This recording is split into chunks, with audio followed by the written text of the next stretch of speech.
നമസ്കാരം. Aroor vision news ചാനലിലേക്ക് സ്വാഗതം. അരൂർ പള്ളിവെളിയിൽ ഫാമിലി ട്രസ്റ്റിന്റെ കുടുംബസംഗമവും 8ാമത് വാർഷികവും നടന്നു.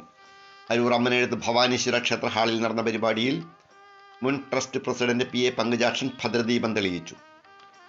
Trust president VK Mohanan Vedattukulam അധ്യക്ഷത വഹിച്ചു.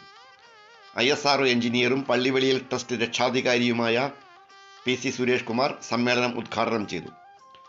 അരൂർ മണ്ഡലം ശിവഗിരി ഗുരുധർമ്മ പ്രചാരണ സഭ പ്രസിഡന്റ് VK രമേശൻ മുഖ്യപ്രഭാഷണം നടത്തി. നരേന്ദ്രനാഥ്, PR ഷൺമുഖൻ, മോഹനൻ തൃപ്പൂണിത്ര, SB ഷാജി എന്നിവർ ആശംസകൾ നേർന്നു സംസാരിച്ചു. കേരള യൂണിവേഴ്സിറ്റിയിൽ നിന്നും MSc മറൈൻ മൈക്രോബയോളജിയിൽ 4ാം റാങ്ക് നേടിയ ശ്രീദേവി നരേന്ദ്രനാഥ്, ബ്രഹ്മപുരം മാലിന്യശേഖരം തീപിടുത്തം സംബന്ധിച്ച് മൊറോക്കോ യൂണിവേഴ്സിറ്റിയിൽ പ്രബന്ധം അവതരിപ്പിച്ച നവീൻ S. ലാൽ എന്നീ പ്രതിഭകളെ വേദിയിൽ ആദരിച്ചു. വിവിധ പരീക്ഷകളിൽ ഉന്നത വിജയം നേടിയ വിദ്യാർത്ഥികളെ ആദരിക്കുന്ന ഫലകങ്ങൾ വിതരണം ചെയ്തു.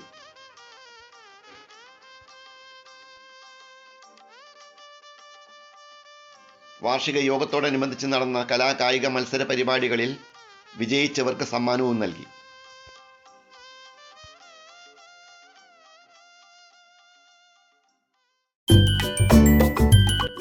അരൂർ വിഷൻ ന്യൂസ് ചാനലിന് വേണ്ടി LS അശോക് കുമാർ. നന്ദി.